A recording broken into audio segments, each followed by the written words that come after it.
하나님 말씀은 창세기 21장, 오늘은 1절에서부터 34절까지의 말씀을 본문 말씀으로 봉독하겠습니다.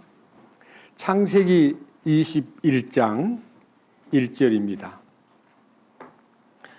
주께서 친히 말씀하신 대로 사라를 찾아오셨고 또 주께서 친히 이르신 대로 사라에게 행하셨으므로 사라가 수태하여 하나님께서 아브라함에게 말씀하신 그 정한 때에 늙은 나이에 아브라함에게 아들을 낳으니 아브라함이 자기에게 태어난 자기 아들 곧 사라가 자기에게 낳아준 자기 아들의 이름을 이삭이라 하고 자기 아들 이삭이 태어난 지 8해가 되매 하나님께서 자기에게 명령하신 대로 그에게 할례를 행하니라. 아브라함의 아들 이삭이 그에게 태어났을 때에 그는 100세더라. 사라가 이르되 하나님께서 나로 하여금 웃게 하셨으니 그러므로 듣는 모든 자가 나와 함께 웃으리로다 하고 또 이르되 사라가 아이들에게 저주를 주겠다고 누가 아브라함에게 말하였으리요 내가 늙은 나이에 아브라함에게 아들을 낳았도다 하니라. 아이가 자라매 저주를 떼고 이삭이 저주를 떼던 바로 그날에 아브라함이 큰 잔치를 베풀었더라. 사라가 보니 이집트 사람 하갈의 아들 곧 그녀가 아브라함에게 낳아준 아들이 이삭을 희롱하더라. 그러므로 그녀가 아브라함에게 이르되 이 노예 여자와 그녀의 아들을 내쫓으소서. 이 노예의 여자의 아들은 내 아들 곧 이삭과 함께 상속자가 될 수 없나이다 하매 자기 아들로 인하여 이 일을 아브라함의 눈앞에 큰 근심거리가 되니라. 하나님께서 아브라함에게 이르시되 그 아이나 네 노예 여자로 인하여 그 일을 네 눈앞에 근심거리로 두지 말고 사라가 네게 말한 그 모든 것에서 그녀의 목소리에 귀를 기울이라. 이는 이삭 안에서 네 씨가 부름을 받을 것이기 때문이라. 그 노예 여자의 아들도 네 씨니 내가 그에게서 한 민족을 만들리라 하시니라. 아브라함이 아침에 일찍 일어나 빵과 물 한 부대를 취하여 하갈에게 주되 그녀의 어깨에 그것을 메워주고 또 아이를 주며 그녀를 내보내매 그녀가 떠나서 브엘세바의 광야에서 방황하더라. 부대에 물이 떨어짐에 그녀가 그 아이를 떨기나무 중 하나 밑에 두고 화살이 미치는 거리만큼 떨어진 곳에 가서 그를 마주보며 앉았으니 이는 그녀가 이르기를 아이가 죽는 것을 내가 차마 보지 못하겠다 하였기 때문이더라. 그녀가 그를 마주보며 앉아서 목소리를 높여 우니 하나님께서 그 아이의 음성을 들으시니라. 하나님의 천사가 하늘에서 하갈을 불러 그녀에게 이르시되 하갈아 무엇이 너를 괴롭게 하느냐 두려워하지 말라. 하나님께서 그 아이가 있는 곳에서 그의 음성을 들으셨느니라. 일어나 아이를 일으켜 내 손으로 붙들라. 내가 그를 큰 민족으로 만들리라 하시니라. 하나님께서 그녀의 눈을 열어주심에 그녀가 우물을 보고 가서 부대에 물을 채워 아이에게 마시게 하니라. 하나님께서 그 아이와 함께 하심에 그가 자라서 광야에 거하며 활 쏘는 자가 되었더라. 그가 바란 광야에 거할 때에 그의 어머니가 그를 위해 이집트 땅에서 아내를 취하였더라.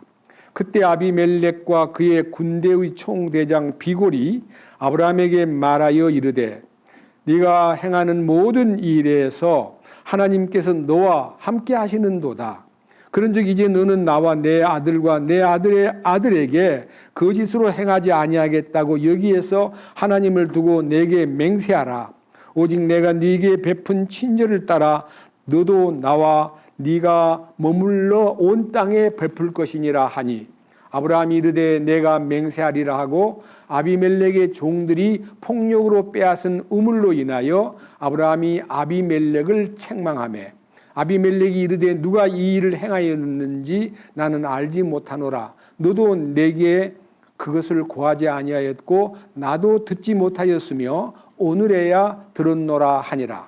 아브라함이 양들과 소들을 취하여 아비멜렉에게 주고 그 두 사람이 언약을 맺으니라. 아브라함이 양떼에서 어린 암양 7마리를 따로 떼어 놓으니 아비멜렉이 아브라함에게 이르되 네가 따로 떼어 놓은 이 어린 암양 7마리는 무엇을 뜻하느냐 하매 그가 이르되 네가 내 손에서 이 어린 암양 7마리를 받을 것이요 이로써 그것들이 내가 이 우물을 판 것에 대하여 내게 증거가 되리라 하고 그 두 사람이 거기서 서로 맹세하였으므로 그런 까닭에 그가 그곳을 부엘세바라 하였더라. 그들이 이와 같이 부엘세바에서 언약을 맺음에 아비멜렉과 그의 군대의 총대장 비골이 일어나 블레셋 사람들의 땅으로 돌아가니라. 아브라함이 부엘세바에 작은 숲을 심고 거기서 주곧 영존하시는 하나님의 이름을 불렀으며 또 아브라함이 블레셋 사람들의 땅에서 여러 날을 머물렀더라. 34절 말씀까지 말씀을 봉독했습니다. 다시 한번 기도드리겠습니다. 거룩하신 주님, 진심으로 감사드립니다. 오늘은 주님이 우리의 죄를 위해서 십자가를 지시고 또 우리로 하여금 주님 오시는 날까지 이 놀라운 사실을 기억하게 하게 하시려고 성만찬을 우리에게 허락했습니다. 이 만찬이 단순한 의식과 형식이 아니라 주님의 죽으심을 참으로 기념하고 주님의 죽으심에 연합하는 신비를 우리가 마음으로 되새기며 주님께 영광 돌리는 시간임을 믿습니다. 오늘은 창세기 21장 말씀을 읽었습니다.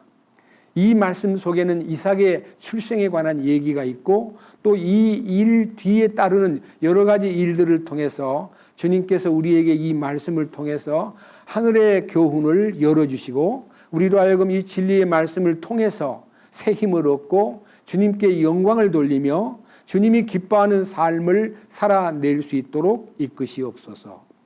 저가 주님의 말씀을 선포할 때 제 홀로 세워두지 마시고 주님 친히 임재하셔서 주님의 성령의 도우심으로 이 말씀 안에 숨겨져 있는 참된 비밀을 아낌없이 우리에게 열어주시옵소서. 그리하여 주님께 영광이 되고 주님에게 영광 돌리는 삶을 살아내는 우리 모두가 될 수 있도록 이끌어 주시옵소서. 우리 주 예수 그리스도의 이름으로 기도드렸습니다. 아멘. 오늘 읽은 이 창세기 21장은 34절까지 있는데 첫 번째 말씀에서는 8절까지 100살 된 아브라함이 90살 된 사라의 몸에서 아들을 낳았습니다. 이건 우리가 도저히 이해할 수 없고 우리들 주변에서 일어나지 않았던 일이기 때문에 세상에서 딱 한 번 있었던 일입니다. 두 번째, 이제 이스마엘과 이삭의 관계인데 아브라함이 아들이 없음으로써 아내의 얘기를 듣고 애굽에서 얻어온 하갈이라는 여종의 몸을 빌려가지고 애를 낳았는데 그 애 이름이 이스마엘입니다. 그런데 이제 아브라함이 또 아들을 사라의 몸에서 낳고 보니까 아들이 둘이 생겼습니다. 아브라함은 그 종의 아들을 아들처럼 13년 동안 이쁘게 키웠는데 또 아들이 생기니까 이제 문제가 생긴 거예요. 그런데 여기 보니까 이삭이 젖을 떼고 아브라함이 잔치를 크게 열었는데 그 잔치 베푼 손님들이 많은 틈 사이에서 저 멀리 이스마엘이라는 큰 아들이 이삭이라는 작은 아들, 이제 젖된 아들을 갖고 노는데 조롱하면서 좀 이상하게 행동하는 것을 사라가 눈으로 딱 보고는 여보, 저 봐요. 이스마엘은 내쫓아야 됩니다. 우리 집의 상속권은 이삭에게 주기로 하나님이 정했는데 상속권을 저 아이하고는 같이 나눌 수 없으니까 쫓아내야 됩니다라고 하니까 아브라함이 그 잔치석상에서 매우 근심하면서 보통 문제가 아니구나. 어떻게 하면 이 일을 처리할까? 자기가 낳았으니까 책임을 느끼고 있는 이 아브라함에게 하나님께서 말씀하시기를 네 아내의 말대로 그 여자와 그 아이를 내쫓아라. 우리가 볼 때는 너무너무 놀라운 얘기가 어떻게 이렇게 비윤리적이고 아니 그게 무슨 말이야. 어떻게 내쫓다니 하는 생각이 들 정도로 아브라함이 그 소위 말하는 하녀에게서 난 아들을 쫓기 위해서 그 하녀인 하갈하고 이스마엘을 내쫓아 버려요. 그 얘기가 중간에 나오고 마지막 22절부터 34절은요. 아브라함이 살고 있었던 그 땅, 그랄이라는 땅에 왕 아비멜렉이 아브라함의 하는 것을 가만히 지켜보니까 여기 22절에 네가 행하는 모든 일에서 하나님이 너와 함께 하시는 것을 내가 보았다. 그러니 너하고 나하고 약정을 맺어가지고 우리를 해코지하거나 우리를 업신여기지 않기를 바란다. 계약을 맺자 해가지고 그 소위 말하는 아브라함하고 그 아비멜렉이 계약을 맺는, 다시 말하면 서로 잘 상부상조하고 돌보겠다는 약속을 하는 계약의 얘기가 나오고 그 결과로 그 장소를 부엘세바라는 말은요 히브리 말로 맹세의 우물이라는 뜻이에요. 그 맹세의 우물은요 바로 주님을 가리킵니다. 예수님이 요한복음 4장에서 어떤 여자가 우물에서 물을 길고 있을 때 예수님이 조용히 찾아가 가지고 그 여인에게 물을 좀 달라 합니다.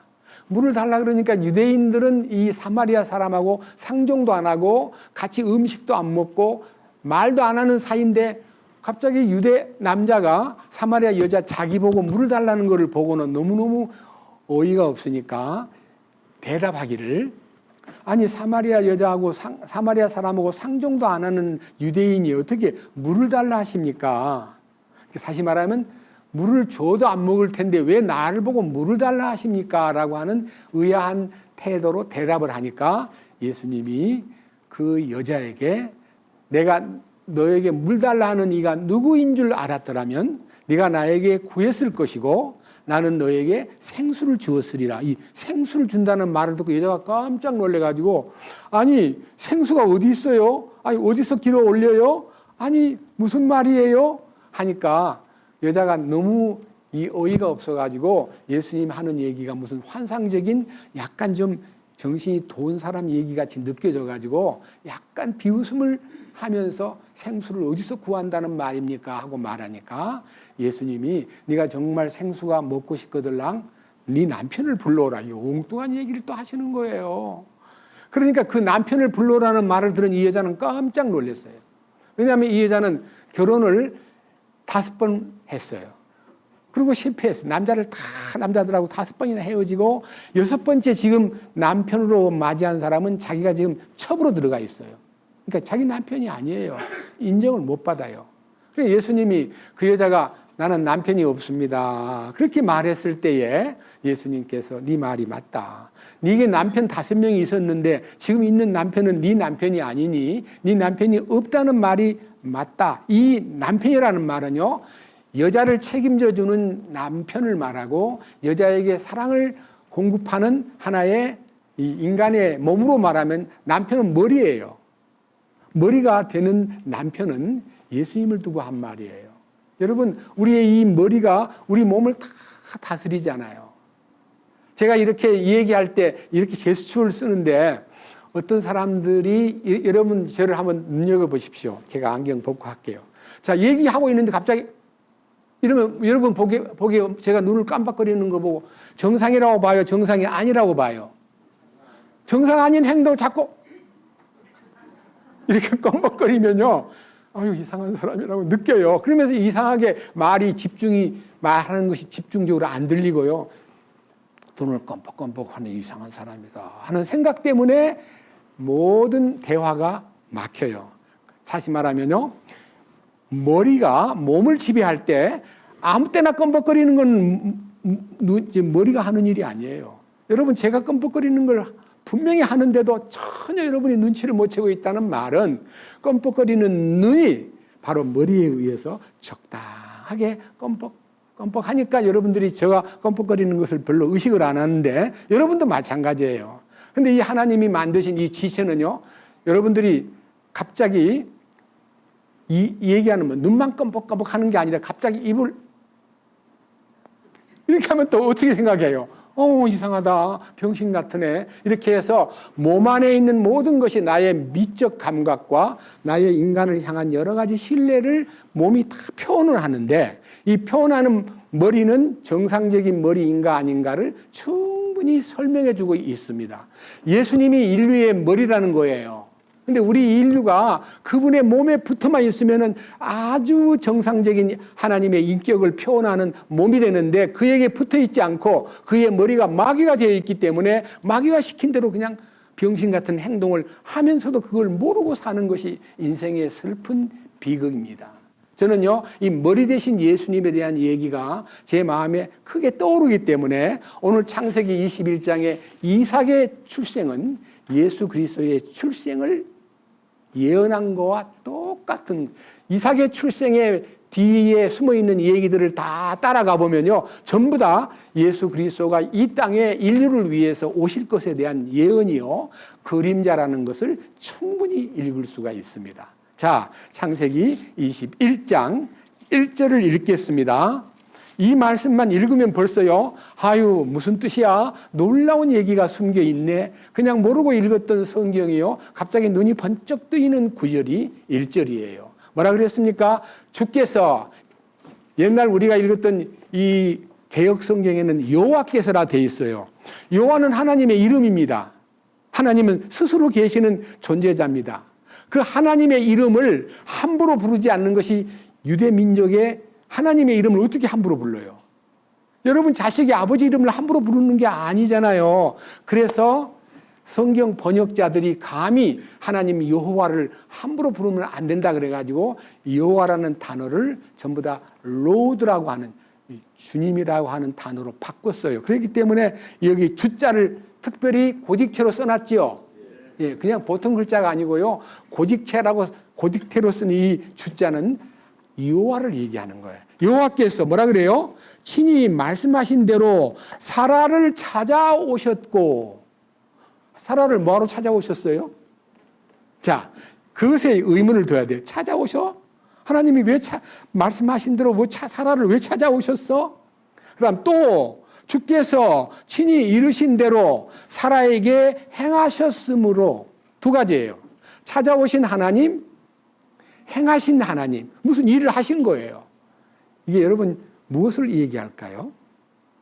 여러분들이 이제 성경을요 깊이 보면은 이런 것에 대한 의문이 생기고, 이것을 그 전의 역사, 아브라함이 부름받아서 나올 때까지 창세기 12장, 13장, 14장, 15장, 16장, 17장, 18장, 19장, 20장, 여기 21장, 여기까지의 과정을 더듬어 올라가 보면요, 찾아오신 이유가 있는 거예요. 약속이에요. 앞에 한 장, 두 장 넘겨보세요. 창세기 18장, 다 읽을 시간이 없기 때문에요, 창세기 18장 4절부터 말씀을 읽겠습니다. 창세기 18장 4절. 원하건대 내가 물을 조금 가져오게 하소서. 또 당신들의 발을 씻고 나무 밑에서 쉬소서. 내가 빵 한 조각을 가져오리니 당신들은 마음을 편안하게 한 뒤에 지나가소서. 이런 까닭에 당신들이 당신들의 종에게 오셨나이다 하매 그들이 이르되 네가 말한 대로 그리하리라 하니라. 아브라함이 급히 장막으로 들어가 사라에게 이르러 말하되 고운 가루 3세알을 속히 준비하고 반죽을 해서 화덕에 납작한 빵을 구우라 하고, 아브라함이 또 솥대로 달려가 연하고 좋은 송아지를 취하여 젊은이에게 주니 그가 급히 요리하니라. 그가 버터와 우유와 젊은이가 요리한 송아지를 가져다가 그들 앞에 차려놓고 나무 밑에 있던 그들 곁에서 섬에 그들이 먹으니라. 이 말은요, 어떤 세 남자가 아브라함에게 찾아온 거예요. 근데 아브라함이 그를 맞이하자마자 접대하고 싶어가지고 송아지를 잡고 빵을 굽어가지고 그분한테 접대를 했는데 그분이 잡섰어요. 두 천사를 대동하고 오신 하나님이셨어요, 여기에. 그래서 히브리서에는 아브라함이 부지 중에 손님으로 오신 그분이 누군지는 몰라도 융숭하게 대접을 했는데 알고 보니 그분이 하나님이셨더라, 그렇게 되어 있어요. 밑에 한번 보십시다. 자, 그 다음에 9절부터 읽겠습니다. 그들이 그에게 이르되 네 안에 사라가 어디 있느냐 하니 그가 이르되 보소서 장막에 있나이다. 갑자기 음식을 드신 분들이 네 안에 사라가 어디 있니? 라고 묻는 거예요. 아브라함에게. 지금 장막에 있습니다. 그랬더니 또 10절 그분께서 이르시되 생명의 때를 따라 내가 확실하게 내게 돌아오겠다 그랬어요. 생명의 때가 되면은 네 아내에게 찾아올 텐데 보라 네 아내 사라에게 아들이 있으리라 하시니라. 사라가 그의 뒤에 있던 장막문에서 그것을 들었더라. 텐트에 이제 우리 같으면 집이에요. 집에 속에 앉아 있는데 하나님하고 얘기하는 소리를 듣고 장막에 있던 사라가 자기한테 아기가 생긴다 그러니까요. 어이가 없어가지고 이 보세요. 그의 얘기를 들으니라. 11절 이제 아브라함과 사라는 나이 많아 연로하고 또 사라에게는 여인들의 관례에 따른 것이 멈추었더라. 여인들의 관례라는 말은 다른 성경에는 여인들이 하는 월경이 멈추었더라. 예, 경도가 끊어진 거예요. 여자가 경도가 끊어지면 임신을 못해요. 그러니까 90이 다 된 이 아주머니가 보세요. 12절 사라가 속으로 웃으며 이르되 내가 늙었고 내 주도 늙었은즉 내게 즐거움이 있으리요 하며. 내가 이렇게 늙어가지고 경도도 끊어졌는데 어떻게 애가 생긴다는 거야. 우리 영감도 나이가 많은데 아이고 어이가 없다고 이제 혼자서 웃는 거예요. 장막에서. 그런데 13절 주께서 하는 말은 바로 여호와께서 아브라함에게 이르시되 어찌하여 사라가 웃으며 이르기를 내가 늙었거늘 정말로 아이를 낳으리요 하느냐. 내가 늙었는데 어떻게 아이를 낳아. 아니 경도마저 끊어졌는데 하고 웃는 그 사라의 웃음은 너무나 정상적인 웃음이에요. 비웃음이 아니에요. 어이가 없어서 웃은 거예요. 그랬는데 자 여호와께서 14절 여호와에게 너무 어려운 일이 있느냐. 생명의 때를 따라 내가 정한 때에 네게 돌아오리니. 이 말이요. 하나님이 내가 정한 때가 되면 너한테 올 거야. 정한 때가 너 어린애 낳을 때쯤 되면 내가 와서 임신을 시킬 거야. 하나님의 창조적인 능력이 약속되어 있었던 거예요. 여러분 이런 성경 읽으면 기가 막히지 않아요? 와 어떻게 주에게 너무 어려운 일이 있겠느냐. 다른 성경에는 주에게는 불가능이 있겠느냐. 생명의 때를 따라 내가 정한 때 너한테로 돌아올 텐데 사라에게 한 아들이 있으리라 하시니라. 아들이 있다는 거예요. 아들이 생긴다는 거예요. 이때 사라가 너무너무 놀래가지고요. 하나님의 음성을 듣고 뭐라 그래요? 하나님 내가 웃지 않았어요. 자 15절 그때 사라가 두려워서 부인하여 이르되 내가 웃지 아니하였나이다 하니 그분께서 이르시되 아니라 네가 웃었느니라. 하나님은 다 알고 계시는 거예요. 사라가 장막에서 혼자 어이가 없어서 웃었다는 것을 자기는 감추고 싶어서 너무 두려우니까 안 웃었어요. 그러니까 너 웃었어. 그래서 하나님이 사랑하는 사라에게 아들을 준다 그러면서 미리 웃었다는 얘기는 나중에 사건인데요. 17장 19절입니다. 자세히 말씀을 읽어보면요. 무척 은혜롭고 재미있는 얘기입니다. 19절 하나님께서 이르시되 참으로 내 안에 사라가 내게 아들을 낳으리니 너는 그의 이름을 이삭이라 하라. 내가 그와 또 그의 뒤를 이을 그의 씨와 더불어 내 언약을 세워 영존하는 언약이 되게 하리라. 이름을 딱 지어준 거예요. 아기도 아직 안 낳았는데. 여러분 이삭이라는 말은 히브리 말로 웃음이라는 뜻이에요. 여러분 우리 인생이 웃는 인생이에요? 우는 인생이에요? 우리 인생은 탄식하고 괴로움을 느끼고 미치겠네, 속상해 죽겠네 하고 이렇게 살던 인생이에요. 근데 예수님이 우리 안에 오시면 그것이 사라져버리고 웃음이 탁 시작되는 거예요. 그 이삭은 예수님을 얘기하는 거예요. 웃음이 있는 세상으로 만든다는 거예요. 여러분 집에 슬픔이 있고 여러분 개개인이 사는데 너무너무 곰핍하고 슬픈 일이 많은데 예수님이 내 안에 다 오시면 그때부터 그 집안에 웃음이 시작되는 거예요. 이게 이제 웃음이라는 말은 예수님이 웃음의 원천이라는 것을 이삭을 통해서 보여주신 거예요. 자, 여기 이제 두 가지를 여러분에게 말씀드렸습니다. 하나는 미리 출생한다는 사실을 알려준 것과 이름까지 지어준 것은 여러분 예수님도 이 땅에 오시기 전에 아브라함의 집에서는 100살 된 아브라함하고 90살 된 사라의 몸에서 아기가 생김으로 인류 역사상 경도가 끊어진 여자가 애 낳았다는 얘기는 전혀 들어본 적이 없고 불가능한 얘기인데 불가능을 가능케 한 이삭을 낳은 얘기가 BC 2000년경의 사건인데요. 2000년 후에 예수님이 이 땅에 오시기 전에 마리아에게 나타나가지고 마리아야 네가 내년쯤 되면 애를 낳을 텐데 이름을 예수라고 지어라. 그러니까 마리아 깜짝 놀래요. 나는 남자를 알지 못합니다. 나는 남자하고 관계를 안 했습니다. 근데 어떻게 아기가 생긴다는 겁니다. 네한테 아기가 생긴 것은 성령으로 너에게 나타난 하나님의 계획이니까 걱정하지 마. 애를 낳거들랑 예수라고 이름을 지어. 알았지? 예수라는 이름은 구원자라는 뜻이에요.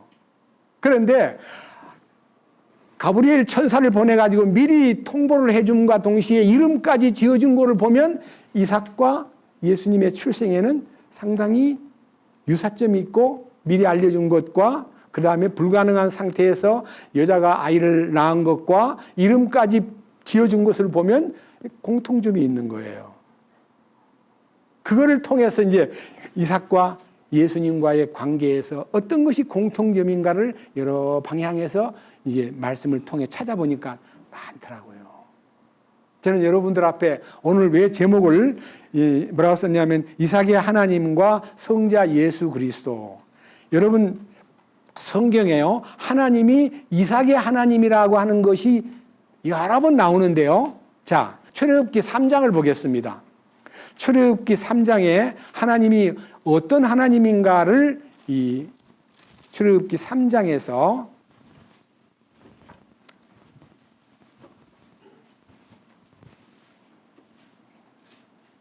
13절 말씀을 출애굽기 3장 13절 말씀을 읽겠습니다.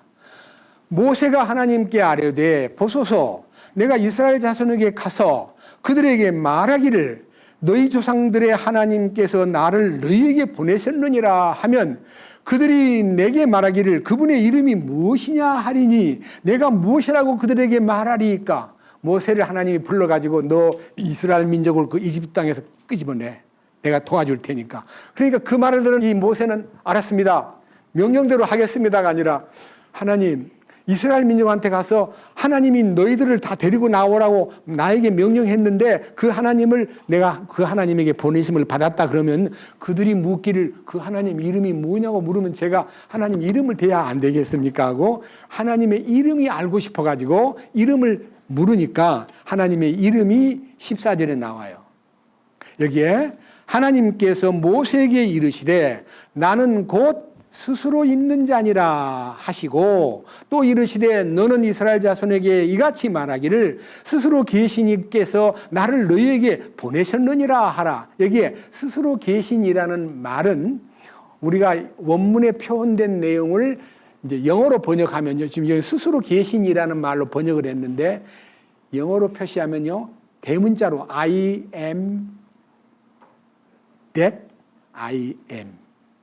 그 말은 나는 이다. 그리고 나는 이다. 그러니까 나는 이다이신 존재다. 나는 스스로 있는 존재다 하는 하나님이 누가 만든 하나님이 아니고 어디서 튀어나온 하나님이 아니라 하나님은 스스로 계시는 분이에요. 그거를 못 알아들으니까 설명을 또 해줍니다. 두 번째 이름이요. 15절 하나님께서 또 모세에게 이르시되 너는 이스라엘 자손에게 이같이 말하기를 주 너희 조상들의 하나님 곧 아브라함의 하나님 이삭의 하나님 야곱의 하나님이 나를 너희에게 보내셨느니라 하라. 이것은 영원토록 나의 이름이요 이것은 모든 세대에 이르는 나의 기념물이니라. 모세야 나는 스스로 있다고 말하면 그들이 못 알아들을지 몰라. 그러니까 너희 조상 아브라함의 하나님, 이삭의 하나님, 야곱의 하나님이라고 말하면 그것이 나의 영원한 이름이야. 알았지? 그 이름으로 그들에게 말해라. 이렇게 들려주었는데 우리가 이 아브라함의 하나님, 이삭의 하나님, 야곱의 하나님, 이 말이 무슨 말인가를 우리가 쉽게 이해하기가 어려운데요. 성경 전체의 흐름 속에서 아브라함의 하나님은 어떤 하나님이며 이삭의 하나님은 어떤 하나님이며 야곱의 하나님은 어떤 하나님인가를 성경에서 쫙 조사를 해보면 그렇구나 하고 답이 나와버려요. 첫째, 아브라함의 하나님은 하나님을 불러내가지고 갈대아 우르라는 저 메소포타미아 문명권에서 잘 살고 있던 아브라함을 불러가지고 너는 내 고향과 친척과 아비집을 떠나 내가 네게 지시할 땅으로 가라고 하신 하나님께서 아브라함에게 이런 약속을 해요. 뭐라고 약속하냐면요. 너로 하여금 세계 민족의 모든 민족의 복의 근원이 되게 함으로 너를 통해서 세계 민족이 복을 받는데 너를 저주하는 자에게는 저주를 내리고 너를 축복하는 자에게는 축복을 내릴 거야. 너는 복의 근원이 돼 라고 말함으로써 아브라함이 복의 원천이 되고 복의 근원이 되었다. 그런 말은 아브라함이라는 사람이 복의 복덩어리, 복의 원천이 아니라 아브라함 속에 나타나실 약속의 씨이신 예수 그리스도, 아브라함의 후손인 예수 그리스도가 천하 민족 모든 세계인들에게 복의 근원이 돼가지고 예수님을 믿으면 복을 받고 예수님을 거절하고 저주하면 저주를 받는 운명의 갈림길이 예수님을 통해서 나타난다는 것을 예수님 오시기 전 2000년 전에 약속을 한 거예요. 그러니까 그 아브라함에게 그 약속을 하심으로써 그 약속이 이루어지는 첫 번째 케이스가 자기가 100살이 될 때까지 애를 못 낳아가지고 애 없는 것 때문에 저 다메섹에서 데리고 온 엘리에셀이라는 종을 아들로 입양하려고 마음먹었던 그 아브라함에게 아니야. 네 안에 사라의 몸에서 낳은 자가 내 씨가 된다는 것으로 사라의 몸에 아이를 줌으로써 그 아이가 예수님의 모습을 띠고 있다는 것을 성경에서 전부 다 관찰할 수가 있습니다. 뭘 보고 아느냐? 아이가 나와서 너무너무 좋아서 이스마일은 내보내버리고 이제 그 이삭을 데리고 충실하게 그 이삭의 뒷받침을 하면서 그 아이가 30살이 좀 넘었는데요. 하나님이 어느 날 아브라함아, 너 아들 그 이삭을 내가 정한 저 예루살렘 모리아산에 가서 제단을 쌓고 번제 헌물로 바쳐라. 번제 헌물이란 말은요, 애를 불태워가지고 죽여서 제물이 되게 하라. 여러분, 창세기부터 역사 속에서 한 번도 하나님은 사람을 번제물로 드리라고 한 적이 전혀 없고, 사람이 지은 죄를 속하기 위해서는 짐승, 양이나 소나 염소를 대신 속제물로 바치는 일은 했지만 사람을 제물로 바치는 일은 한 번도 없었어요. 그런데 하나님이 아브라함을 보고 네 아들을 번제물로 바치라 그럴 때 아브라함이 얼마나 기가 막히겠어요. 약속한 아들을 이렇게 줘놓고 키워놓으니까 하나님이 그 아들을 바치라는 얘기를 들을 때 아브라함이 너무너무 어이가 없어서 제가 아브라함이라면 하나님 정신이 막 정말 제가 미치겠어요. 무슨 말인지 잘 모르겠어요. 하나님이 어떻게 짐승을 바치든 제물을 사람으로 바치라 하십니까? 하나님이 꼭 이삭이 필요하다면 제가 대신 죽겠습니다. 그 아들한테 약속을 했잖아요. 아들을 통해서 하늘의 별처럼 땅의 모래처럼 후손을 번성케 한다고 말씀하신 하나님인데 그 아들을 죽여버리면 하나님이 약속이 깨지지 않아요. 하나님 저를 대신 바치겠습니다. 그렇게 흥정할 만도 해요. 아브라함은 흥정을 잘하는 사람이거든요. 그런데 아무 말도 안 하고 그 다음 명령받은 날 아침 일찍 눈 뜨자마자 사라에게 말도 안 하고 이 아들을 데리고 하나님이 정하신 모리아산으로 사흘길을 걸려. 헤브론에서 예루살렘까지 거리가 걸어서 사흘길이에요. 사흘을 걸어가지고 헤브론에서 출발해가지고 올라가가지고 이제 산 정하신 하나님이 모리아산 정상에 있는 어느 장소에서 아들을 번제 허물로 바치라는 곳이 딱 보이는 순간에 아브라함이 이제 마음에서 그 아들을 데리고 올라가는데 아들이 잔뜩 제단에 바칠 때 쓸 번제를 할 때 쓸 장작을요 잔뜩 등에다가 지고요. 지고 간다는 말은 이제 우리 같은 옛날 같은 지게가 없었기 때문에 어떻게 졌는지는 모르겠지만요 잔뜩 지고 이제 올라가는데 아버지 손에는 칼도 있고 불도 있고, 그때는 불씨가 있어야 되거든요. 아버지 손에는 불도 있고 칼도 있는데 아버지 바칠 재물은 어디에 있어요? 아브라함이 아들한테 말을 안 해준 거예요. 그러니까 아들한테 하나님이 너를 바치라 한다. 이러면 아들이 도망갈 거 아니에요. 놀래가지고. 그러니까 하나님 명령을 이행하기 위해서 아브라함은 거짓말을 한 게 아니라 아들아, 하나님이 자기를 위해서 다 준비해 놨어. 거기 가면 준비가 돼 있어. 그럼 가면 돼.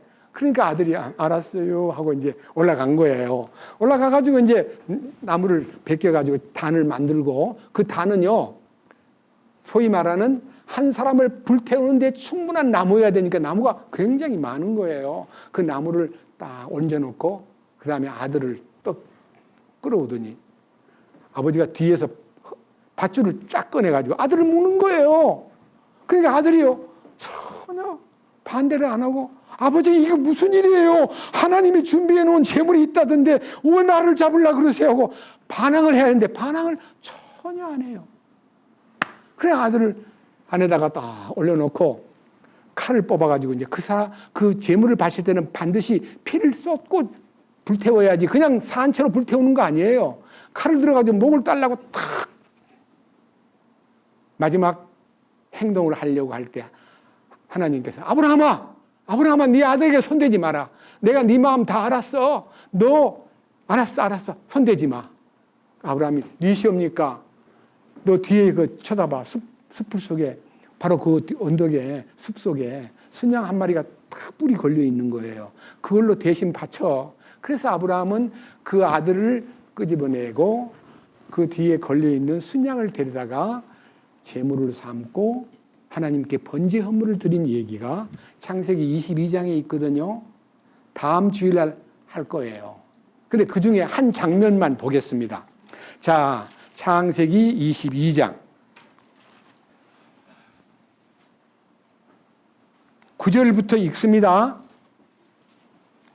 하나님께서 그에게 일러주신 곳에 이르니라. 아브라함이 거기에 제단을 쌓고 가지런히 나무를 놓고는 자기 아들 이삭을 결박하여 제단의 나무 위에 놓고 자기 손을 내밀어 칼을 잡고 자기 아들을 죽이려 하더니 주의 천사가 하늘로부터 그를 불러 이르되 아브라함아 아브라함아 하므로 그가 이르되 내가 여기 있나이다 하며 그가 이르되 내 손을 그 아이에게 대지 말라. 너는 아무 일도 그에게 하지 말라. 네가 네 아들 곧 내 유일한 아들을 내게 아끼지 아니하였으므로 네가 하나님을 두려워하는 줄을 내가 이제 아노라 하니라. 아브라함이 눈을 들어 살펴보니 보라 뿔이 덤불에 걸린 순양 한 마리가 자기 뒤에 있으므로 아브라함이 가서 그 순양을 가져다가 자기 아들을 대신하여 번제 헌물로 드렸더라. 아브라함이 그곳의 이름을 여호와 이레라 하였으므로 이날까지 사람들이 이르기를 주의 산에서 그것을 보리라 하느니라. 여기 여호와 이레라는 단어는요, 하나님이 준비하셨다는 뜻이에요. 준비한 하나님의 제물이요, 거기 준비가 되어 있었던 거예요. 그래서 그 아브라함이 이삭을 바친 사건도 하나님이 그의 아들 예수 그리스도를 우리를 위해서 내어주었기 때문에 사람을 번제물로 삼은 적이 없던 하나님이 그 아들 예수님을 이 땅에 사형틀 중에서 가장 비참한 십자가 형틀에다가 그를 못 박아가지고 완전히 피를 쏟게 만들고 그리고 거기서 6시간 만에 운명하도록 만든 십자가 사건이요. 인류 역사상 전혀 없던 사건입니다. 그렇기 때문에 여러분 예수님이 십자가를 지기 전까지는 그 십자가는 사형틀이기 때문에 무섭고 지긋지긋하게 십자가 이미지만 봐도 고개를 돌릴 정도로 무서웠더랬는데 오늘날 십자가는 인류를 구원시키는 은혜의 상징이고 평화의 상징이고 색깔을 달리해서 녹십자, 백십자, 적십자 해가지고 십자가마다 다 인간을 위해서 치료하고 돌봐주고 평화를 도모하는 상징으로 바꿔져 버린 거예요. 그 사형틀이. 여러분 혹시 십자가 목걸이 차신 분 계세요? 저는 십자가를 너무 좋아해가지고 구원받기 전에 학생 때요. 남자가 십자가 목걸이라고 찼어요. 근데 십자가를 가슴에 품고 이렇게 잘 때 여기다 얹고 주님 이 밤도 주님 십자가를 사랑하고 십자가를 조용히 품고 잠을 자겠습니다. 주님 은혜로 이 밤을 지켜주시옵소서 하고 잠을 잤는데요. 자다가 보니까 십자가 등 뒤에 깔려 있는 거예요. 너무너무 죄송해요. 십자가를 제가 주님 상징으로 십자가를 가슴에다 딱 얹고 잠을 잤는데 자다가 보니까 이 잠결에 십자가가 돌아가가지고 제 등 뒤에 딱 눕혀 있는 걸 보고 십자가를 또 꺼내면 주님 죄송해요. 제가 잠버릇이 나빠가지고 십자가를 깔아뭉갰네요. 부끄러워요. 십자가 그 잠버릇 때문에 등 뒤에 깐 것을 너무너무 아파하고 괴로워하다가 그런 사건이 있은 5년 후에 18살 때 그랬는데요. 5년 후에 23살 때 십자가의 능력이 제 안에 딱 오니까요. 그 십자가를 벗어가지고 치워버렸습니다. 십자가는 금십자가나 뭐 이미지가 중요한 게 아니라 십자가의 도가 내 안에 와서 나를 구원시키는 거지 십자가를 맸다고 해서 십자가 귀걸이를 했다고 해서 십자가의 은혜가 따라다닌다는 건 아니라는 걸 알고 십자가의 형상을 전혀 의식하지 않고 사는 사람이 되었습니다. 너무 감사합니다. 이 이삭의 죽음은 자 창세기 22장 또 한 절을 보겠습니다. 창세기 22장 2절 그분께서 이르시되 이제 네 아들 곧 네가 사랑하는 내 유일한 아들 이삭을 데리고 모리아 땅으로 가서 거기서 내가 네게 일러줄 산들 중에 하나에서 그를 번제 헌물로 드리라 하시니라. 아브라함이 아침에 일찍 일어나 나귀의 안장을 얹고 자기와 함께한 자기 청년들 가운데 2명과 자기 아들 이삭을 데리고 번제 헌물에 쓸 나무를 쪼개어 가지고 일어나 하나님께서 자기 말씀하신 곳으로 갔더라. 4절 그때의 첫째 날에 셋째 날에 아브라함이 눈을 들어 그곳을 멀리서 바라보니라. 아브라함이 자기 청년들에게 이르되 너희는 나귀와 함께 여기에 머무르라. 나와 아이는 저기에 가서 경배하고 너희에게 다시 오리라 하고. 자, 아브라함이 힘 좋은 하인 2명 데리고 그 다음에 아들을 데리고 같이 산으로 사흘길을 걸어왔는데 그 하인들을 산 아래 거기 있으라. 나귀하고 거기 있고 기다려. 우리 아들하고 같이 가서 경배하고 오겠다 했는데 만약 여러분 아브라함이 아들을 바치려고 마음먹었을 때 하인들이 따라왔다면 하인들이 뭐라 해요? 크게 말릴 거예요. 아니 어르신, 아니 연세가 얼마신데 그 아들을 어떻게 그렇게 바치려 하세요? 뭐 제사를 드리는데 방해를 할 것 같으니까요. 그 하인들은 산 아래 있게 하고 아들만 데리고 올라갔는데 이 아들을 통해서 하나님이 아브라함에게 얼마나 큰 믿음이 있었는가를 이 셋째 날을 통해서 셋째 날이 뭐예요? 예수님의 십자가에서 부활의 아침까지의 거리가 셋째 날이에요. 이 셋째 날의 비밀은 부활의 비밀이에요. 그런데 저는요, 이 보면 볼수록 이 이삭의 삶의 족적이 예수님을 드러내고 있다는 것을 믿기 때문에 히브리서 11장 자, 히브리서 11장 제가 자주 보던 곳이지만요. 여러분들 처음 오신 분들은 처음 보는 곳이니까 은혜가 될 줄로 믿습니다. 히브리서 11장 17절 믿음으로 아브라함은 시험을 받을 때에 이삭을 바쳤으니 곧 약속들을 받은 그가 자기의 독생자를 바쳤느니라. 이 아들에 관하여는 그분께서 전에 옛날 말씀하시기를 이삭 안에서 내 씨가 부름을 받으리라 하셨느니라. 하나님께서 심지어 죽은 자들로부터 능히 그를 일으키실 줄로 생각하였으므로 또한 그는 죽은 자들로부터 그를 모형으로 받았느니라. 이 말은 내가 이 아들을 하나님께서 명령하신 대로 바쳐도 하나님은 도로 살려낼 거야. 나는 그 하나님을 믿어. 이렇게 믿고 이삭을 바쳤는데 도로 찾아내고 대신 순양을 제물로 주시면서 아브라함은 비유컨대 다른 성경에는 죽은 자 가운데서 그 아들을 도로 받은 거다라고 기록이 되어 있어요. 이삭이 부활한 거나 다름없어요.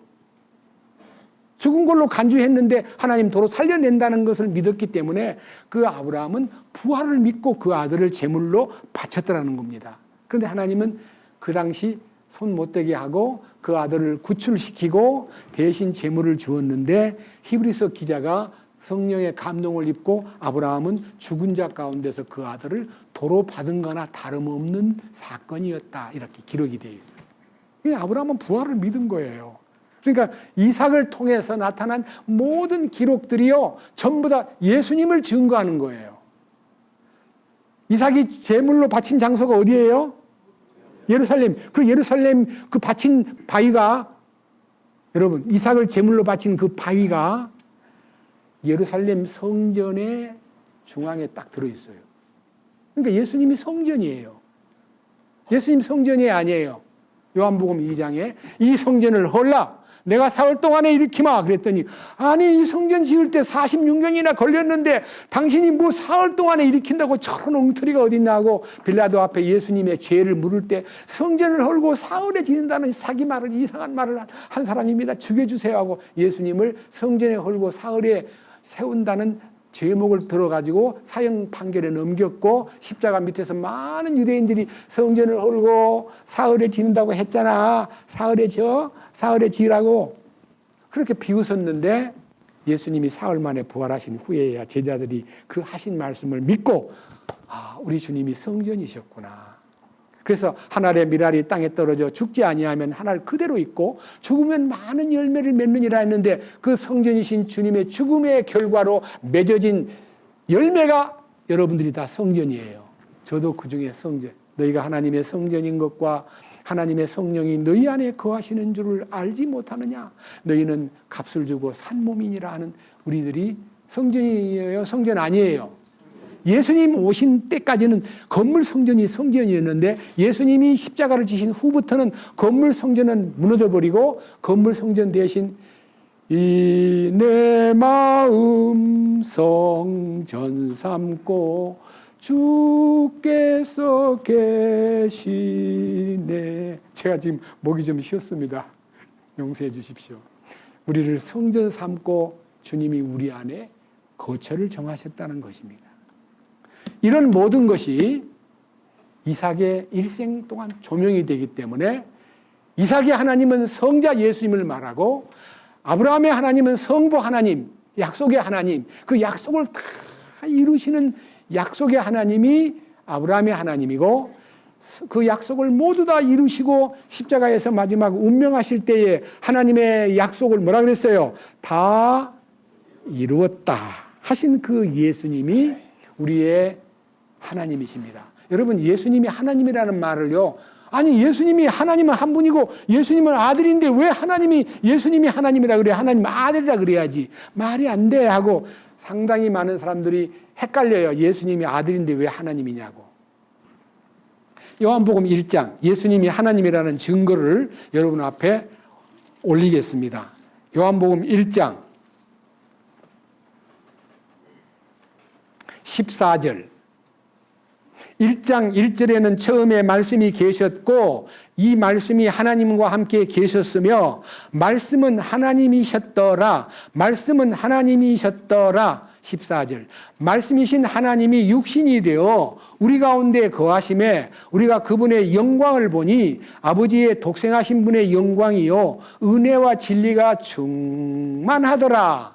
그다음 18절 아무도 어느 때나 하나님을 보지 못하였으되 아버지 품속에 계신 독생자께서 어떻게 해요?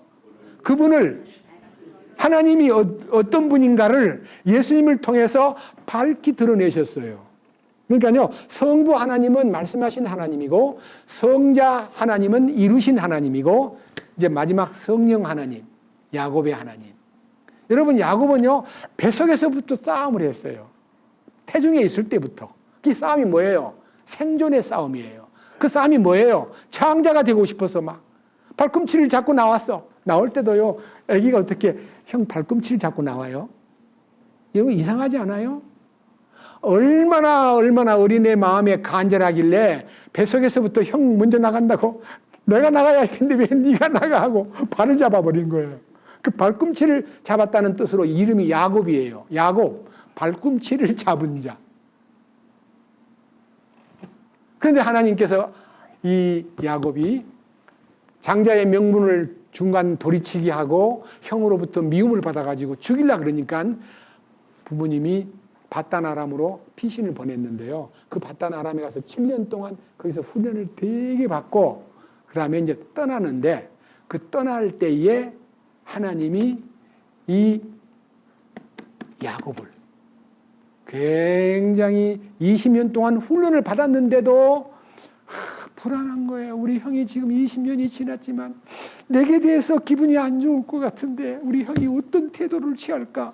하인들 똑똑한 사람 몇 사람을 보내가지고 형이 있는 근방으로 가보라 했더니 아닐싸 형이 400명을 데리고 야곱이 온다는 소식을 듣고 남자들 여자들도 아니고 남자만 400명을 거느리고 오고 있다는 소식을 들을 때 큰일 났네. 형님이 나를 죽이려고 그러는가 봐. 형님이 나를 공격하려고 오는, 아니 남자만 왜 400명이야. 남자 여자 400명이면 이해가 되는데 나를 죽이려는 거 아니야 하고 너무너무 두려워가지고 막 머리가 복잡해요.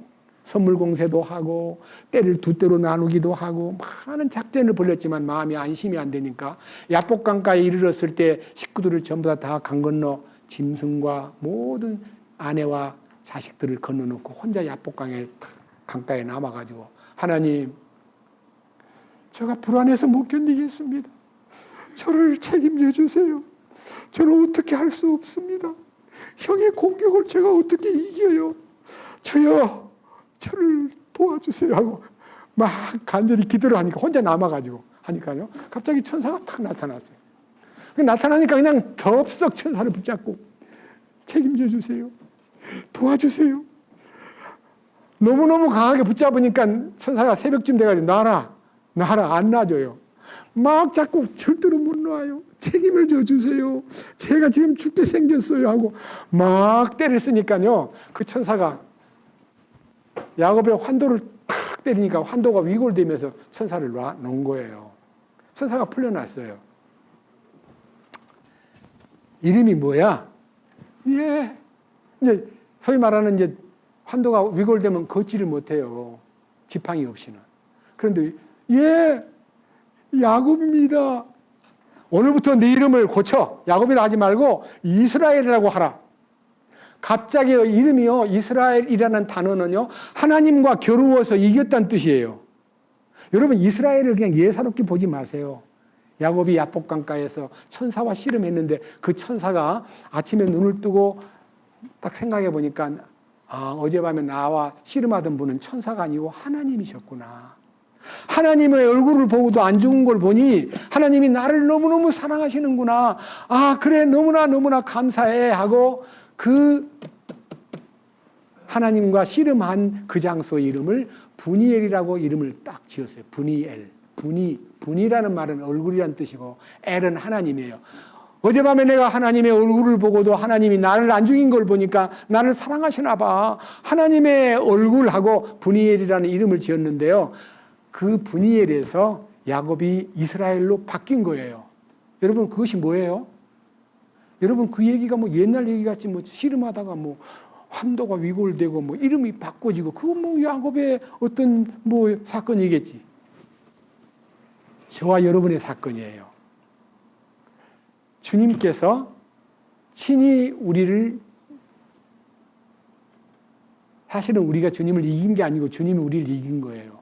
왜냐하면 환도가 유골되고 쓰러져 버렸으니까 졌잖아요. 졌는데 왜 거기다가 이겼다는 이름을 줍니까? 그래요. 우리가 십자가에 다 연합이 되면요, 나를 다 포기한 거요, 옛사람이 죽어버리는 거예요. 그 순간 하나님께서 새 이름을 주시는데 너는 하나님과 겨루어 이겼다고 하는 옛사람을 벗어버리고 새 사람을 입는 장소가 야복강가의 야곱의 씨름이었고, 우리들도 주님과 앉으려고 막 버티고 막 씨름하고 내 문제가 너무 크니까 막 축복해달라고 빌던 내가요, 주님의 손길에 의해서 한 대 딱 맞으니까요, 나는 위골돼가지고 쓰러져 버렸는데 그 쓰러져 버린 나를 보고 네 이름이 뭐냐? 저는 네 이름이 뭐냐 물을 때 저는 죄의 덩어리입니다. 그랬더니 너 이제 죄의 손 해단됐어. 내가 너를 완전히 용서하고 너는 하나님의 아들이 된 거야. 너는 새 생명을 얻었어. 이스라엘이야. 하나님의 승리가 너한테 전달되었어. 너는 이제는 이기는 자가 되는 거야. 그래서 사실은 구약 성경의 이스라엘은 하나님과 겨루어 이겼다는 뜻이고, 신약 성경의 이기는 자는요, 성령의 이기심, 주님의 승리가 내게 은혜로 선물되는 걸 얘기하는 거예요. 이기는 자가 된다는 말은 주님의 부활 능력이 내게 임했다는 것 때문에 저는 이 교회 이름을 왜 부활생명교회라고 붙였냐? 이기는 자의 교회라는 뜻이에요. 부활 생명이 왔기 때문에.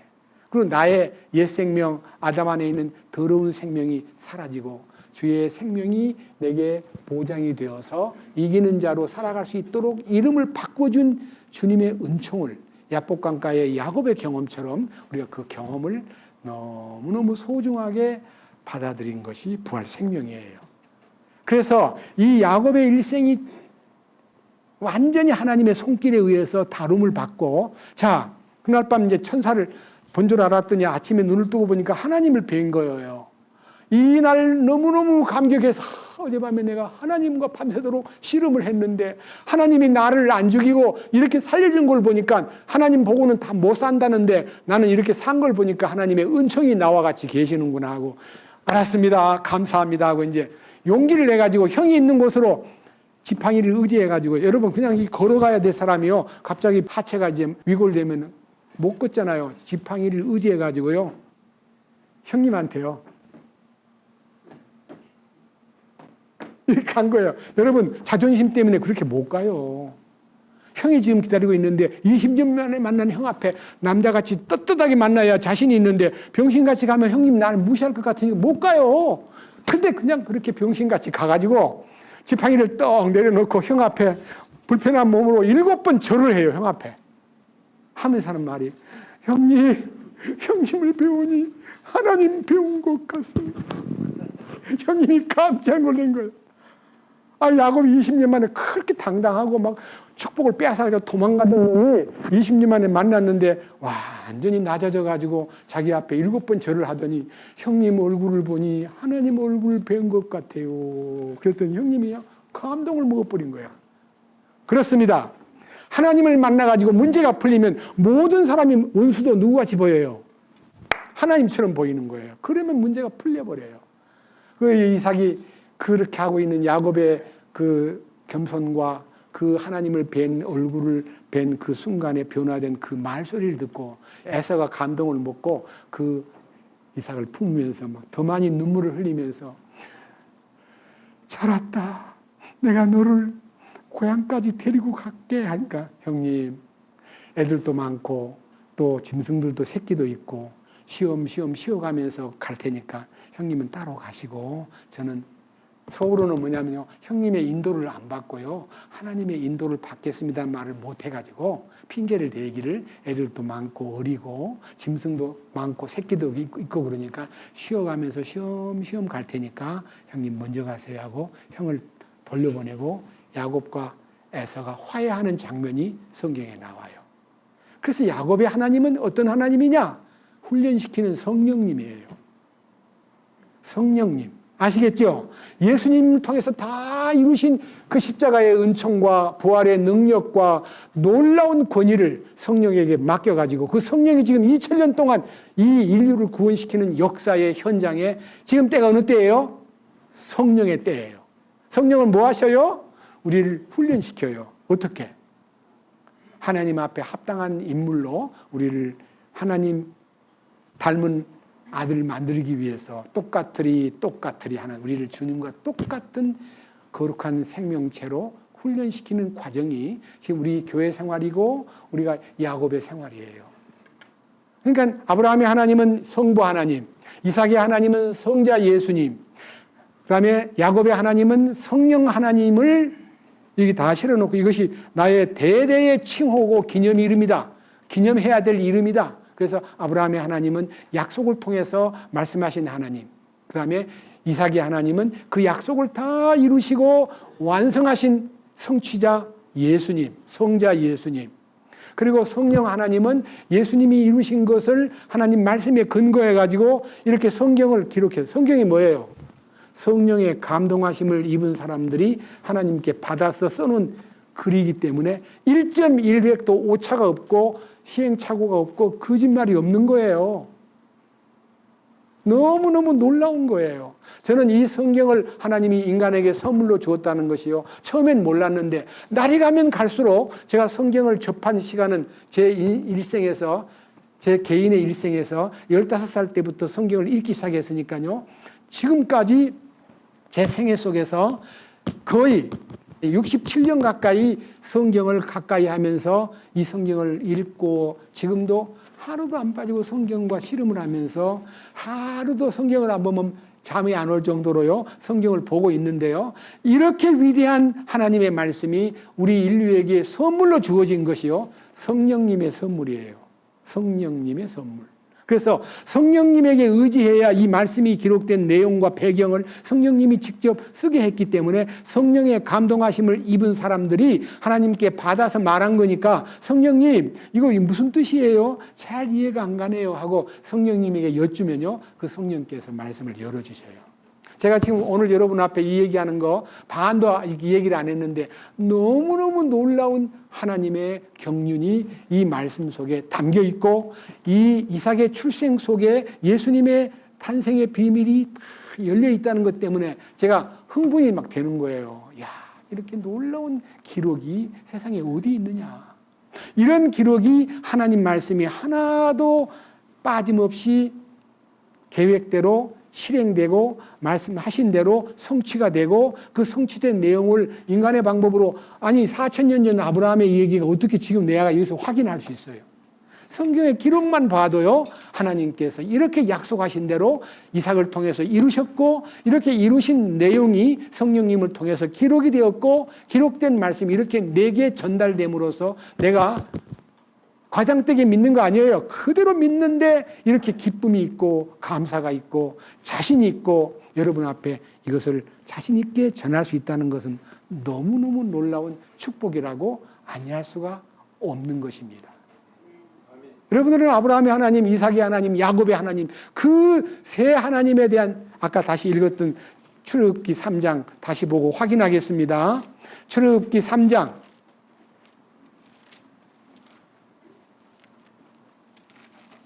출애굽기 3장입니다.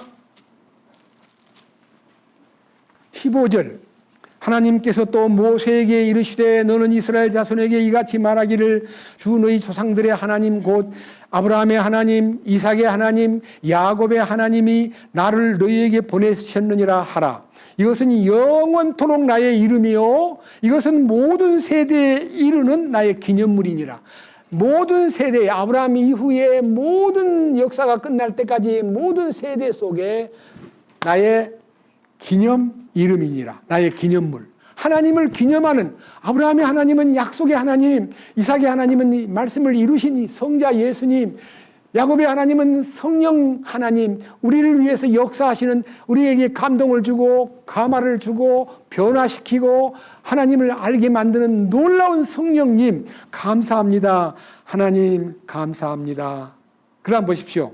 16절 가서 이스라엘 장로들을 함께 모으고 그들에게 이르기를 주 너희 조상들의 하나님 곧 아브라함과 이삭과 야곱의 하나님께서 내게 나타나 이르시되 내가 분명히 너희를 찾아와 너희가 이집트에서 당한 일을 보았노라. 그러니까 하나님이요 이스라엘 민족이 막 고통받고 이 이집트에서 막 압박을 당하고 노예 생활할 때 하나님 우리를 도와주세요. 우리 너무 힘들어요 하는데요. 하나님이 기도 소리만 듣고 그냥 가만히 있는 게 아니라요. 하나님 직접 찾아와서 다 봤어요. 여기 있잖아요. 자, 16절 하반절에 주 너희 조상들의 하나님 곧 아브라함과 이삭과 야곱의 하나님께서 내게 나타나 이르시되 내가 분명히 너희를 찾아와 너희가 이집트에서 당한 일을 보았노라. 내가 다 봤어. 그러니까 우리가 고통받는 것을 현장에서 다 확인하시고 그 다음에 넘겨보면요. 너무너무 놀라운 얘기가 있습니다. 18절. 출애굽기 3장 18절. 그들이 내 음성에 귀를 기울이리라. 너는 이스라엘 장로들과 함께 이집트 왕에게 가고 너희는 그에게 이르기를 바로에게 이르기를 주 히브리 사람들의 하나님께서 우리를 만나셨은즉 청하건대 이제 우리가 사흘길쯤 광야로 가서 주 하나님께 희생을 드리게 하소서 하라. 이게 바로왕한테 가서 하나님 우리에게 나타나셨습니다. 하나님이 우리 보고 사흘길을 떠나서 여기서 사흘길을 떠나서 하나님께 희생을 드리라고 합니다. 우리를 보내주세요. 하니까 바로가 얼마나 어이가 없겠어요. 하나님 나타나가지고 사흘쯤 되면 만날 수 있는 그곳에서 희생의 제물을 드리고 싶은데 우리 모두를 낳아주세요. 그랬더니 여기 쭉 보면요. 그래? 나타났다고? 그럼 남정여들만 가. 아닙니다. 남자만 가는 게 아니고 여자들도 가고 애들도 오고 다 가야 되거든요. 그래? 그럼 사람들만 가. 짐승은 놔두고. 아닙니다. 그 짐승 중에서 하나님께 제사를 드릴 것도 있고 하니까 다 끌고 나가야 됩니다. 남녀노소 짐승 양소 뭐든지 다 갖고 나가야 된다고 하니까 바로왕이 너무나 어이가 없어. 못 가. 안 돼. 하고 딱 막으니까 이제는 재앙을 내려가지고 엄청난 마지막 날 장자가 죽는 재앙까지 내려가지고 바로가 항복해가지고 오히려 돈을 주면서 나가라고 막 돈을 폐물들을 내주면서 빨리 나가라고. 아이 빨리 나가. 아이 나가라고. 그래서 400년 동안 임금을 안 받고요. 먹고만 일했던 그 임금 대신 이집트 사람들의 모든 금폐물, 은폐물, 모든 보석을요. 그들이 다 내주면서 제발 좀 나가달라고. 그가 얻어가지고 뭐 했어요? 광야에 나와가지고 성막을 짓는 데 다 썼어요. 여러분 물질은요. 어느 사람에게 있느냐에 따라서 쓰임이 달라요. 죄인이 갖고 있으면은 자기를 꾸미는 물건이 되고 하나님께 연결되면 하나님에게 쓰임을 받는 물건으로 바꿔져 버려요. 여러분의 물질도 지식도 재능도 모든 것이 하나님 없이 살 때는 전부 자기를 위해 쓰이다가요. 하나님하고 연결되면 내 물질, 건강, 지혜, 지식 모든 소유가 하나님의 영광을 위해서 쓰여진다는 걸 여러분이 안다면 예수 믿는 것이 얼마나 하나님에게 직결되고 하나님에게 쓰임을 받는다는 것을 안다면 너무너무 감사한 거예요. 저는 제가 배운 것도 별로 없고 별로 유명한 사람도 아니지만요. 이 내 일생의 가장 중요한 남은 생애를 이렇게 나이가 들도록 주님을 전하고 주님을 표현하는 이 언어를 주신 하나님께 감사하고 그렇게 해서 제가 이 표현을 잘하도록 건강을 주시고 목소리를 세게 안 만들고 계속해서 여러분들을 볼 수 있는 눈도 밝게 하고 글도 읽게 하고 귀도 잘 보호해 주시고 이 강단에서 외칠 수 있다는 것이 너무너무 감사해요. 주님을 찬양합니다. 여러분, 여러분들에게 이 주어진 이 이삭의 일생이 바로 예수님을 상징한다는 것을 생각할 때에 저는 할 말이 굉장히 많은데 오늘 이 얘기를 이만큼만 하고 마지막 결론으로 본문에서 축복을 함께 나눈 후에 마칠까 합니다. 창세기 21장 이제는요 8절부터 읽겠습니다. 아이가 자라매 젖을 떼고 이삭이 젖을 떼던 바로 그날에 아브라함이 큰 잔치를 베풀었더라. 살아가 보니 이집트 사람 하갈의 아들 곧 그녀가 아브라함에게 낳아준 아들이 이스마엘이 이삭을 희롱하더라. 그러므로 그녀가 아브라함에게 이르되 이 노예 여자와 그녀의 아들을 내쫓으소서. 이 노예 여자의 아들은 내 아들 이삭과 함께 상속자가 될 수 없나이다 하며 자기 아들로 인하여 이 일이 아브라함의 눈앞에 큰 근심거리가 되니라. 자, 아브라함이 굉장히 나름대로 자기가 낳은 아들이기 때문에 애착을 두고 있는 이스마엘을 내쫓으라 그러니까 얼마나 가슴이 메이고 근심이 컸겠습니까? 하나님께서 아브라함에게 아무 말 말고 네 아내 말을 듣고 해 하는 명령이 떨어져요.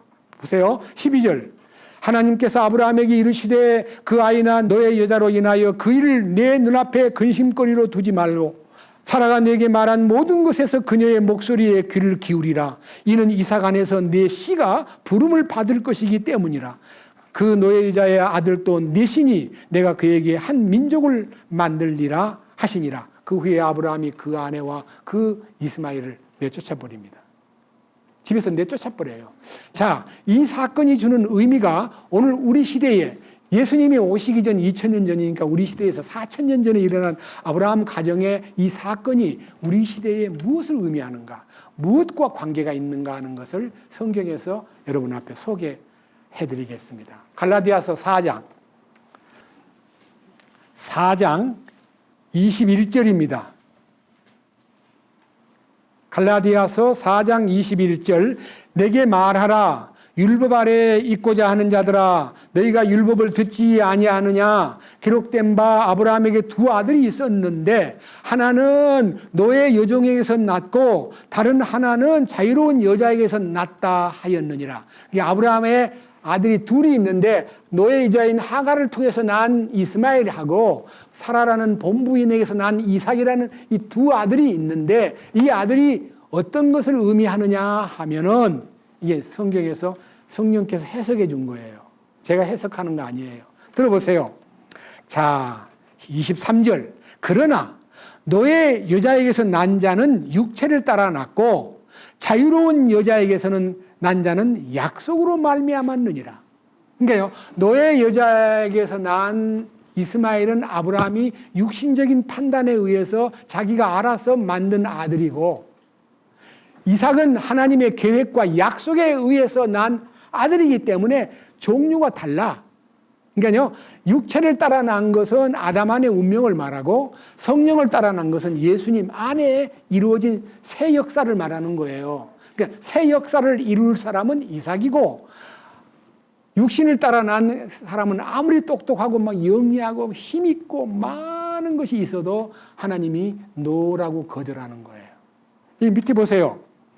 그 다음 25절, 이 하갈은 아라비아에 있는 신의 산이요 지금 있는 예루살렘에 해당하는 곳으로 자기 아이들과 더불어 속박 중에 있느니라. 그러나 위에 있는 예루살렘은 자유로운 자니 곧 우리 모두의 어머니라.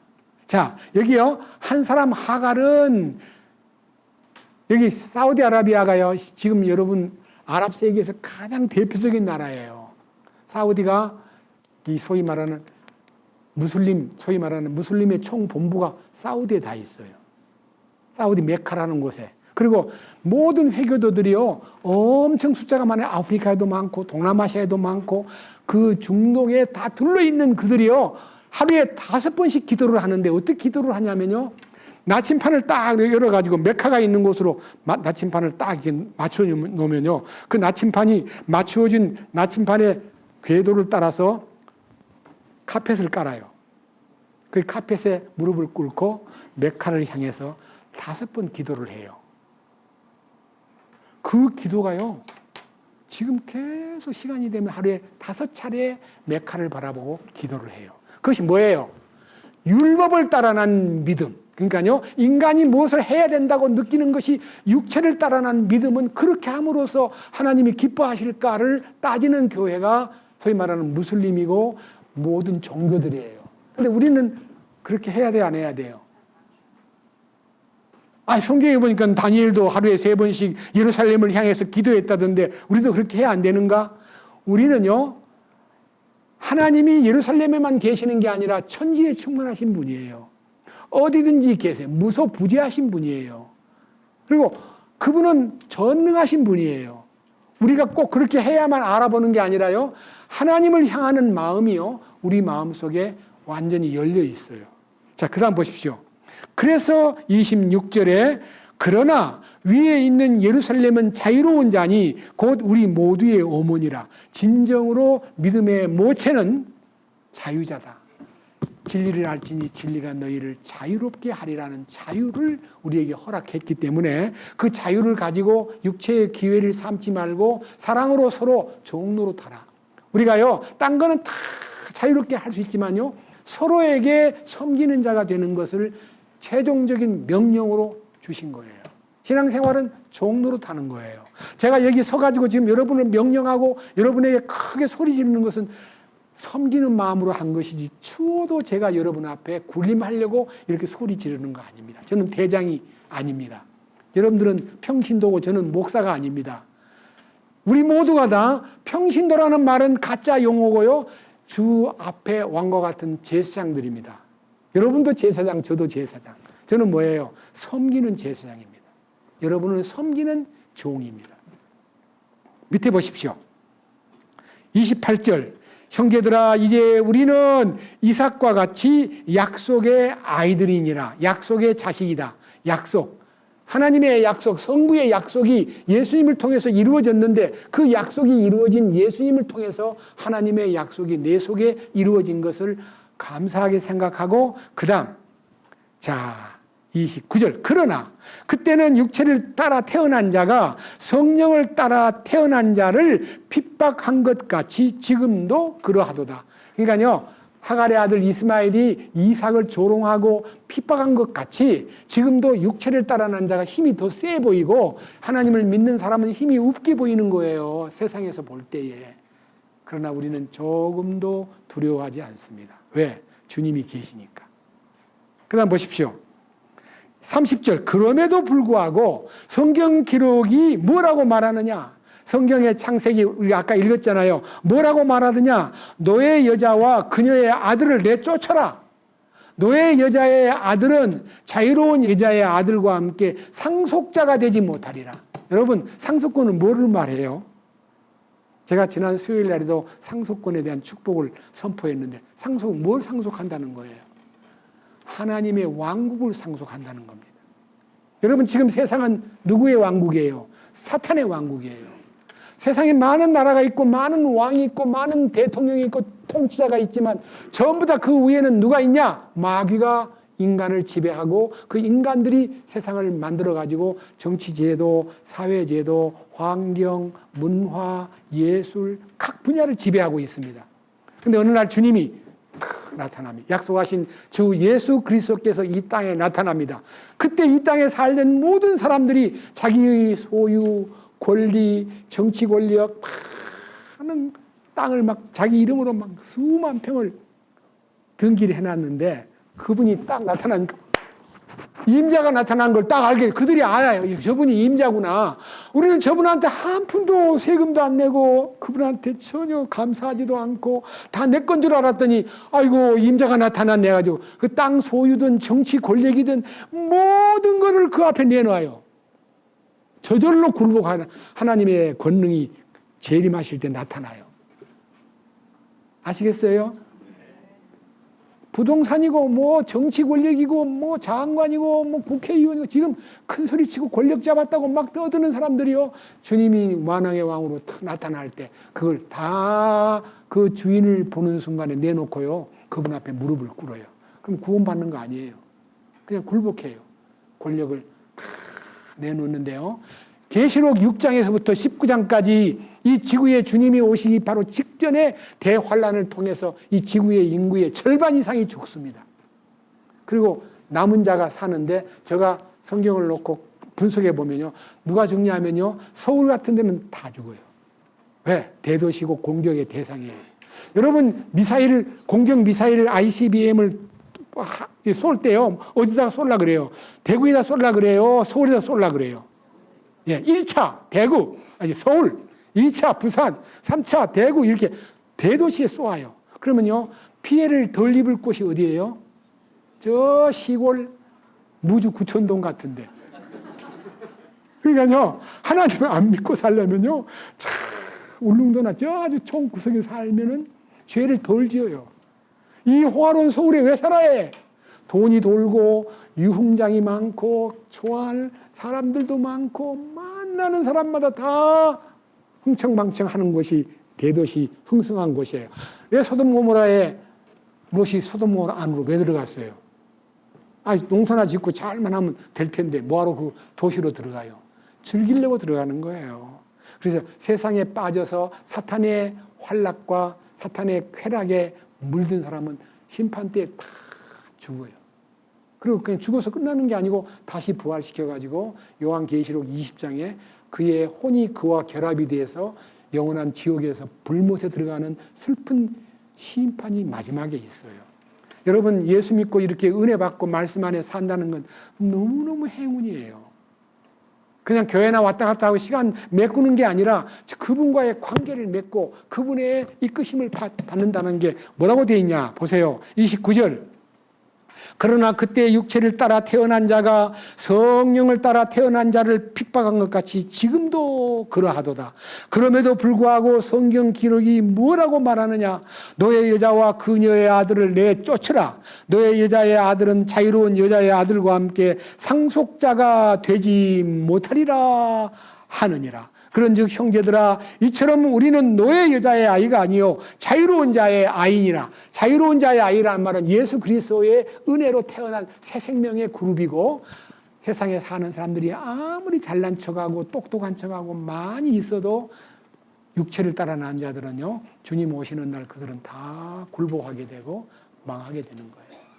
그 망하고 그걸로 끝나면 좋은데요. 망하고 나서 전부 다 부활시켜가지고 지옥으로 보내고 우리는 지상의 천년 왕국의 상속권자로 삼아서 천년 동안 이 남은 세상을 에덴이 회복된 세상을 통치하는 통치권자로 우리를 임명하실 겁니다. 거기 가서 쓰임을 받을 사람이기 때문에 통치권을 행사하려면 우리 어떻게 해야 돼요? 가만히 있다가 왕 될 수 있어요? 우리 지금 신앙생활은 왕의 훈련을 받는 거예요. 여러분 개개인들이 주님이 주신 그 훈련을 할 마지막 땅을 맡길 때, 이 통치권을 맡길 때 착하고 충성된 종아, 네가 지극히 적은 일에 충성하였으니 10고울을 차지하라, 5고울을 차지하라. 이렇게 다 분량, 충성하고 훈련을 잘 받은 사람은 많은 분량의 통치 영역을 허락할 거고, 충성되지 않게 적당히 산 사람은 나중에 악하고 게으른 종으로 찍히면요, 왕국 바깥으로 쫓아보내. 이런 심판이 성경에 예정되어 있습니다. 우리는 악하고 게으른 종으로 살지 않고 충성되고 정말 주님이 기뻐하는 사람으로 살기 위해서 어떻게 사는 것이 충성된 삶이냐를 간절한 마음으로 성경을 보고 기도해야만 우리가 그 길이 보이고 그 길을 따라 살 수가 있는 거예요. 그래서 오늘 제가 여러분에게 이 이삭을 보존하기 위해서 이스마엘을 내쫓는 것은요, 육체를 따라 난 자를 마지막 처형하시고 성령을 따라 난 자를 이끄시는데, 제가 이번에 설교 준비하다가 굉장히 놀라운 것을 발견했거든요. 집회 때 설교를 하기 위해서 기도하던 중에요, 제 평생에 한 번도 못 해본 설교를 이번 수양회 때 이제 겨울 12월 25일부터 3박 4일 동안 전도 집회할 때요, 그 메시지 발견된 것을 선포하려고 합니다. 너무 막 가슴이 뛰어요. 여러분에게 하나님이 어떤 분인가를 알려주는 놀라운, 그리고 성경의 권위와 성경 안에 있는 기록이 역사를 어떻게 이렇게 바꿨는가를 제가 여러분 앞에 선포하려고 하는데, 너무너무 길어가지고요, 야, 5번, 6번 하는데 2번은 해야 되는데 너무, 그럼 어떻게 이걸 다 전하지? 그래서 기도합니다. 한 번만으로 다 끝내도록 좀 도와주십시오. 저는 표현력이 부족합니다. 도와주십시오 하고 기도하고 있습니다. 여러분, 왜 이 말을 하느냐면요, 성경 속에 놀라운 하나님의 흔적이요, 우리를 눈을 뜨게 만들고, 눈을 뜨고 나면은 그것이 우리의 영적인 이 볼륨을 키워주고, 그리고 주님을 선포하는데 자신이 탁 서고, 하나님 감사합니다, 충성하겠습니다, 도와주십시오, 표현력도 빌려주십시오, 주님 사용해 주십시오. 예, 기도하면서 저는 이제 마음속에 여러분들과 12월 25일 날 여기 계신 여러분만 오지 말고 제발 가까운 친척들, 친구들, 자식, 사랑하는 친구들을, 형제간들을 인도해가지고 말씀만 듣게 하세요. 그럼 기적이 일어납니다. 주님을 찬양합니다. 주님 감사합니다. 오늘은 이삭의 출생과 예수 그리스도의 출생의 하모니, 그리고 그것이 바로 이삭의 하나님은 예수님을 설명하는 것이기 때문에 오늘 예수님 얘기를 잠깐 곁들였습니다. 모든 사람들이 아브라함의 하나님, 이삭의 하나님, 야곱의 하나님을 상징적인 하나님으로 보지만 우리는 구약에 약속하신 아브라함의 하나님, 신약의 약속을 이루신 이삭의 하나님, 성부, 성자의 하나님, 성령 하나님이 2000년 동안 이 말씀을 기초로 해서 우리를 훈련시키시고 우리를 말씀 안으로 인도하시고 감동과 감화와 변화를 일으키시는 성령님께 모든 것을 의뢰합니다. 우리로 하여금 이 놀라운 진리에 붙잡혀서 주님이 원하시는 남은 일생을 기쁘게 주님 뜻을 따라 살도록 인도해 주시옵소서. 우리를 구원해 주시고 의의 길로 인도하시는 우리 주 예수 그리스도의 이름으로 기도드렸습니다. 아멘.